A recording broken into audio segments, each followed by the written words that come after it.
There are moments in life when everything you know can be shattered with a single phone call. 2 months ago, my husband Tim, the very center of my world, vanished from my life without warning. It was a senseless accident on a rainy highway, something that no one could have prevented. I wake up in the mornings without him, and go to bed at night with him still gone. It still doesn't feel real that this is my life now. People try to comfort me by saying, time heals all wounds. But ever since that day, my own sense of time has completely stopped. The hole in my heart seems to grow bigger and deeper with each passing day. Since losing my husband, I've retreated into myself, keeping my distance from everyone, especially from my own family. I know they're worried about me, but their sympathy only makes my pain harder to bear. I was never particularly close to my younger sister Jenny. She always seemed to live in a completely different world, shining bright in ways I never could. Then, one afternoon, my phone rang, cutting through the silence. Jenny's name flashed on the screen. It was so unusual that I remember my heart skipped a beat. Hey, Heather. Next Sunday, we're throwing a birthday party for my sweet little Matt's first birthday. You have to come. Matt, my tiny nephew whom I'd never even met. Honestly, I hesitated. Would it really be okay for someone like me, weighed down with grief, to show up at such a joyful event? But then, a thought struck me. Maybe this was a chance, maybe a gift from above, an opportunity to reconnect with my family, who I'd kept at arm's length for so long. Maybe this was the first step to climbing out of the depths of sorrow. So I went into town and searched for the perfect gift. I chose a sterling silver dinnerware set from a renowned jeweler, hoping it would bless my nephew's bright future. The weight of it in my hands seemed to give strength to my resolve. I pictured myself handing the gift to Jenny, laughing together, holding Matt in my arms. Yes, I could do this. Even if it's just a small step, I needed to move forward. Back then, I had no idea. That party wouldn't heal my wounds. Instead, it would become the beginning of a cruel trap, one that would strike even deeper and leave me more broken than ever. On the day of the party, I took a deep breath and rang Jenny's doorbell. The moment the door opened, I was hit by a wave of lively music, sweet perfume, and laughter that seemed to bounce off the walls. Inside, the house looked like something out of a fairy tale, pastel-colored balloons and garlands everywhere. The living room was packed with elegantly dressed guests, Jenny's friends and distant relatives, chatting with drinks in hand. Everyone looked so happy, while I, in my black dress, like a mourner at a funeral, felt like a colorless ghost, utterly out of place. Heather, you made it. Jenny wove through the crowd to greet me, her figure-hugging dress and flawless makeup making her shine. Happy birthday. Where's Matt? Oh, he's napping in the back room. I'll introduce you later, she said, her eyes drifting to the fancy shopping bag in my hand. Oh wow, what's this? It's a present for Matt. It's nothing special, really. Don't be silly. Thank you so much. With a theatrical gesture, Jenny hugged me, then immediately took the bag and disappeared toward a table piled high with gifts. That was the extent of our conversation, just a fleeting exchange, yet I felt exhausted. About an hour later, when the party was at its peak, Jenny suddenly picked up a microphone and tapped her glass. Everyone, can I have your attention for just a moment? The music stopped, and every eye in the living room turned to her. I looked up, wondering what she was about to say. I'm truly happy to be able to celebrate my son Matt's first birthday with all of you today. Thank you so much. Warm applause filled the room. Jenny smiled, pausing for effect, then, as if dropping a bomb, spoke her next words. And on this special day, I have something very important to share with you all. She took a breath and looked straight at me. For a split second, I saw something cold flash in her eyes. Until today, I've kept this a secret. But the truth is, Matt's real father is. Someone in the room let out a sharp, audible gasp. The man who died 2 months ago, my brother-in-law, Tim, Heather's husband, he's Matt's real father. Every sound in the living room vanished. It was as if time itself had frozen. All at once, everyone's gaze turned toward me, piercing me with a mixture of curiosity and confusion. What is she saying? Tim? My mind went completely blank. I couldn't process any of it, but Jenny just kept talking, her voice turning cold and sharp, nothing like the sweet tone from earlier. As Tim's only child, Matt is rightfully entitled to his inheritance. Of the $250,000 he left behind. Half of that, and the house Heather currently lives in, should actually go to this child. I could feel the world twisting around me, reality warping in slow motion. Jenny's words seeped into my heart like poison, each syllable carrying more malice than the last. Was this some sick joke? Or was I still trapped in the nightmare of losing my husband, unable to wake up? Her words cut through the cheerful air of the party, like shards of glass. All around, the guests whispered nervously, unsure how to react. Some looked sympathetic, but most were curious, their stares pricking my skin like needles. Somehow, I managed to move my unsteady legs forward, coming to stand in front of Jenny.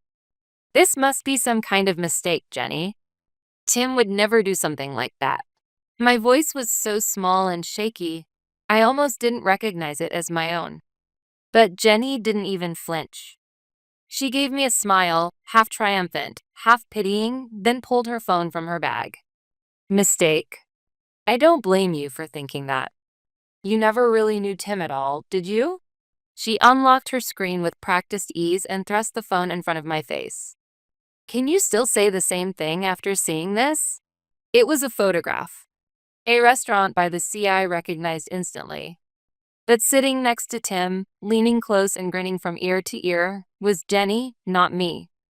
Suddenly, my heart felt as if it had been dropped into ice water. Since when?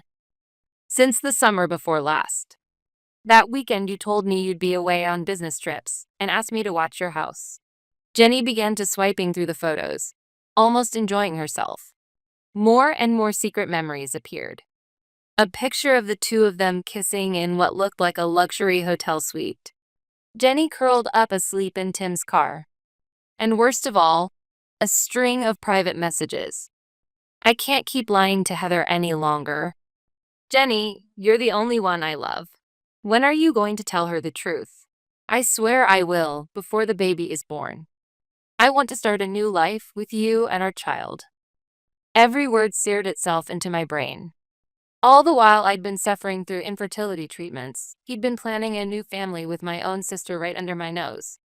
At that moment, everything I believed in, love, kindness, all the happy memories of my marriage, was twisted into something ugly, nothing but a filthy lie. No, this is all a lie. Clinging to one last hope, I turned desperately to my parents, who stood nearby. Mom, Dad. Say something. Jenny's lost her mind.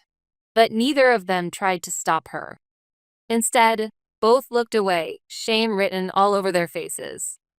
Their silence said everything. You knew? At my question, my mother opened her mouth hesitantly. Heather, we just... Since when? At the sound of my low voice, my father finally spoke, sounding resigned and heavy. Jenny told us about 7 months before the accident. 7 months. The words felt like something inside me finally snapped. All this time, they'd known everything. While pretending to pity me, listening to my stories at family dinners, they'd all been part of this cruel, calculated betrayal behind my back. There was not a single person in this room who was truly on my side. Not one person who really loved me. Not now, not ever. I found myself unable to say another word. I simply took a slow, unsteady step backward, burning the faces of these traitors into my memory. Then I turned and ran from that place, away from everyone who had ever betrayed me. I heard my mother call my name behind me, but I never looked back. I have no memory of how I managed to get home from that hellish party. All I can recall is the way my hands shook with anger and despair as I gripped the steering wheel. Back at home, I was just a shell of myself. Photos of Tim and me laughing together, his favorite mug, the clothes still hanging in his closet. Every little relic of our happiness now felt like a cruel prop, mocking me in every corner of the house. I collapsed onto the sofa and stared at the ceiling for hours. No tears came. It felt as if grief itself had been blown away, so utterly overwhelmed by the shock of betrayal. Instead, I felt something cold and hard begin to take shape deep inside me. It was anger. A few days later, just as I expected, I received a thick envelope from Jenny. It was from a lawyer, official legal documents formally demanding a division of Tim's estate. Inside, a meticulously listed inventory of Tim's assets spelled out, in cold legal terms, that Matt was entitled to half of everything. My phone rang endlessly with calls and messages from my family. My father, pleading, "Heather, please, just let us explain." My mother, trying to justify, "Don't make a scene. Do it for the child." But their words meant nothing to me anymore. I blocked every single number. In my heart, I'd already cut all ties with them. There was no way I was going to give in and let them have their way with what Tim left behind. This wasn't about money anymore. This was about my dignity. I opened my contacts and searched for the name of someone I'd been introduced to by a college friend, a top attorney specializing in inheritance law. After a few rings, a calm male voice answered. "Kevin Smith, Law Offices. How can I help you?" With trembling lips, I began to speak. "My name is Heather. I'm about to be dragged into a legal battle over my husband's inheritance, against my own sister." Kevin listened to my scattered story all the way to the end without interrupting once. And when I finished, he said firmly, "Heather, I know this must be incredibly hard. But you're not alone. I promise, I will do everything in my power to protect you." The moment I heard those words, it was like a faint, warm light breaking through the ice around my heart. Yes, I will fight. Even if the whole world turns against me, I'll never give up on my own life. My counterattack had begun. But the first meeting with Kevin tested the limits of my resolve. Copies of all the evidence Jenny's side had gathered were spread out across the heavy conference table. "To be perfectly honest, the situation does not look good," Kevin said evenly. "The photos, the message logs, and most of all, the fact that your parents are backing Jenny's claim. With all this, there's a high chance the court will be sympathetic to Jenny and her son. I knew that already. But hearing it again from an expert made the truth hit even harder, weighing me down. Could I really win? Was this fight just a hopeless, desperate struggle? Doubt crept in like a black fog, slowly suffocating my confidence. That night, as I sat sunk deep into the sofa, staring at nothing, my phone buzzed softly. On the screen was Wynne, my mother-in-law. I'd told her about today's meeting. After the party, it was Wynne, not my own parents, who came running and wrapped me in her arms. Even when Tim was alive, she and I had been able to talk about anything, as if we were real mother and daughter. But now, I was almost afraid to feel her kindness, knowing I might disappoint her. After a few rings, I steeled myself and picked up, my voice barely a whisper. "Hello? Heather? It's me. Are you okay? I was worried about how your meeting went today." Her warm, caring voice on the other end was just the same as always. And in that moment, everything I'd been holding back threatened to overflow. "I'm sorry. The situation. It's as bad as it gets. The lawyer says the evidence Jenny prepared is just too strong. Even my own parents are backing her lies. He says I barely have a chance of winning." I could hear Wynne gasp on the other end of the line as she listened to my trembling voice. After a few seconds of silence, she spoke with a quiet, steely determination that was nothing like before. "Heather, listen to me. This isn't over. Absolutely not." The force in her words left me momentarily stunned. "But the evidence. If it's evidence you need, we have it too.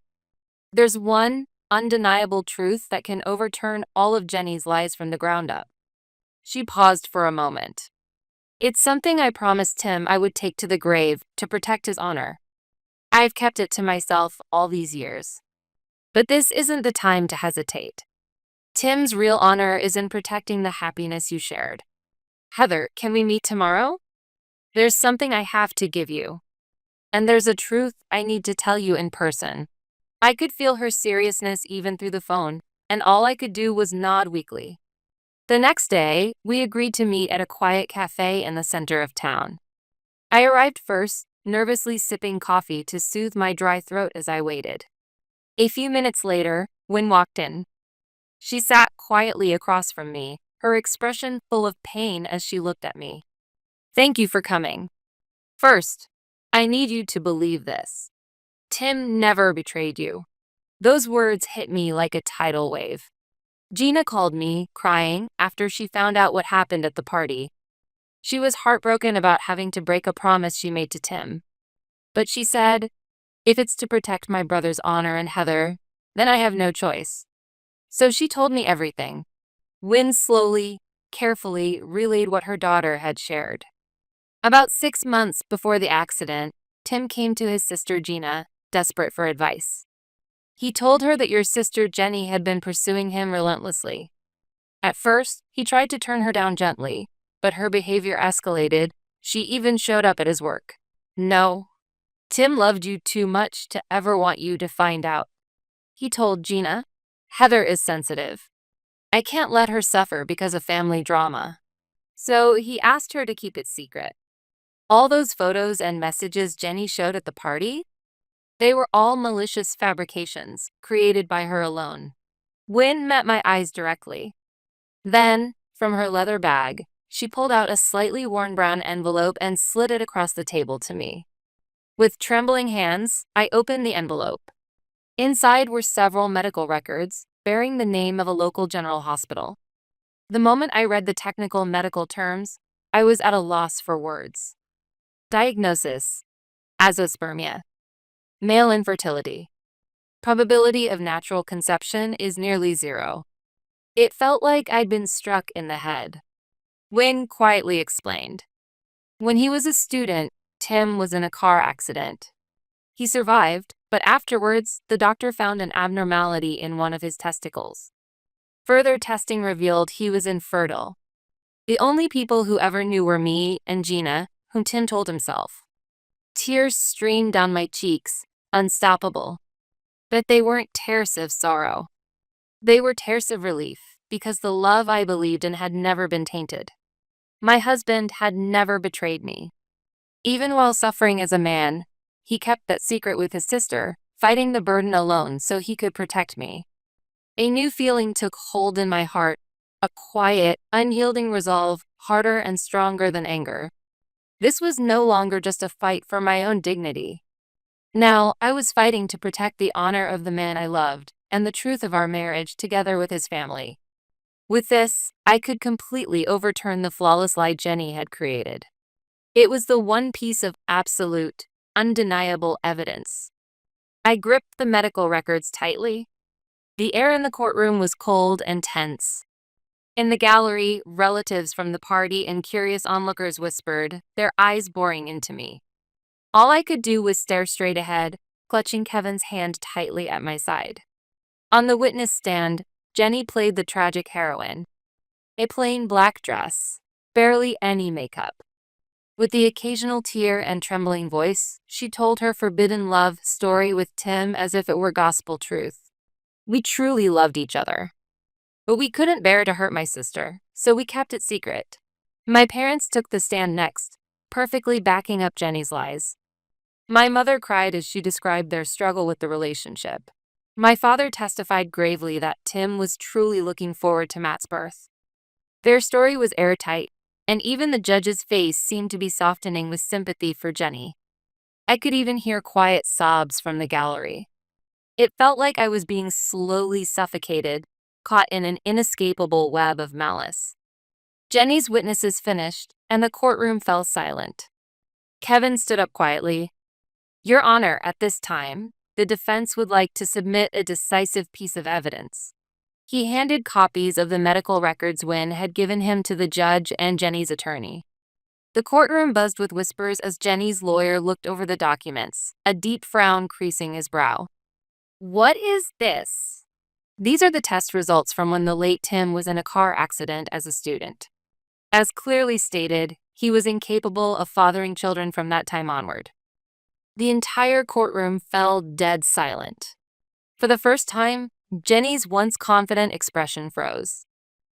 That's a lie. It's fake. You're just trying to steal my son's inheritance with forged documents. Jenny shrieked, but Kevin remained calm. Is that so? Then let's settle this with the most reliable method available. He paused, then raised his voice to address the entire court. We request a DNA test to determine the biological relationship between Matt and the late Tim. In that instant, all color drained from Jenny's face. She tried to force a crooked smile. It's pointless. Tim's body was so badly damaged in the accident, he was cremated. There's no one left for comparison. No, Kevin replied gently, shaking his head. There is. He turned to the doors at the back of the courtroom. We'd like to call Wynn to the stand, Tim's biological mother. At that, the doors opened and Wynn entered the courtroom with quiet dignity. A wave of shock swept through the gallery. Jenny and my parents stared at her in utter disbelief. Wynn walked straight to the witness stand and spoke clearly to the judge. I'll take the test. If Matt is truly my grandson, let the truth be revealed here and now. The judge looked gravely from Wynn to Jenny, who was now ghostly pale, and brought down the gavel. Request granted. A DNA test will be conducted, and court will reconvene once results are available. Jenny collapsed into her chair like a marionette whose strings had been cut. My mother rushed to support her, but both their faces had lost all trace of confidence. Those 3 weeks waiting for the DNA results felt like an eternity. Inside, I was torn between wanting desperately to believe in the truth Wynn had given me and the fear of what might happen if things went wrong. But unlike all the hopeless nights before, I could finally see a glimmer of dawn at the end of the nightmare. And then, the day arrived. I held tightly to Wynn's hand, barely breathing, as the judge began to speak. The DNA test results were read aloud, and a hush fell over the courtroom. Based on the submitted DNA evidence, there is no genetic relationship between Matt and Wynn.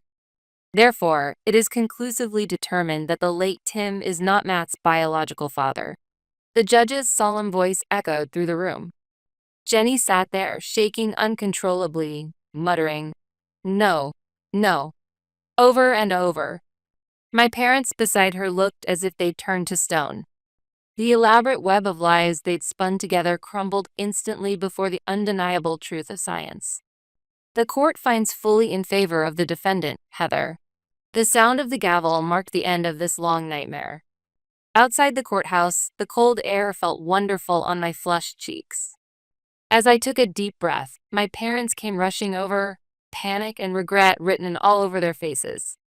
My mother sobbed, and my father looked more broken than I'd ever seen him. Heather, please forgive us. Jenny fooled us. Can't we try to be a family again?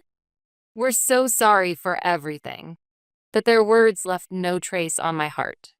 I looked them both in the eye and told them, quietly but firmly, forgive you? It's far too late for that. This isn't some silly mistake you can brush off as being tricked. Even while I was suffering through infertility treatments, even while I broke down at Tim's funeral, you stood by my side pretending to be caring parents, knowing the entire truth. Your apologies aren't for me. You just want to escape your own guilt, for your own sake.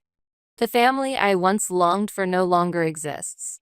Right there, in front of them, I pulled out my phone and deleted their numbers, without a shred of hesitation. And I swore I would never look back again. I turned and walked away. Across the street, Wynn leaned against her car, waiting quietly for me. The moment she saw my face, she asked softly, "Are you okay?" At that gentle question, all the tension inside me finally melted away. For the first time in months, I felt a genuine smile spread across my face. Yes, I'm okay, Wynn. Or rather, I will be, from now on. As we got into the car, I finally brought up something that had been on my mind. That apartment in the city that Tim left behind. There are too many painful memories for me there. I just can't live in it anymore. If it's not too much trouble, I'd like you to have it. Wynn's eyes widened in shock. Oh, Heather, I could never accept something like that. Please, take it. You helped me get my life back. This isn't just a thank you. It's the first gift I'm giving, by my own choice, to the new family I found. She was speechless, emotion glistening in her eyes. Gently, she reached out and squeezed my hand. Thank you. I've never had a daughter of my own. To think I'd finally gained such a wonderful one, right at the very end. Half a year has passed since then. I've returned to work and am pouring myself into an exciting new project. On weekends, Wynn and I meet for dinner or visit art museums together. The honest stories she shares about Tim's childhood somehow bring me peace. I've received several letters of apology from Jenny and my parents, but I throw them away without opening a single one. Sometimes I catch my reflection in the mirror and am surprised by the woman I see there. She's not the person I used to be. She's no longer the broken woman crushed by grief, nor the widow trembling with rage. Life really is strange. Just when I thought I'd lost my family forever, I found a new one in the most unexpected way. This wasn't the life I had planned. But maybe, just maybe, this is exactly where I was always meant to be.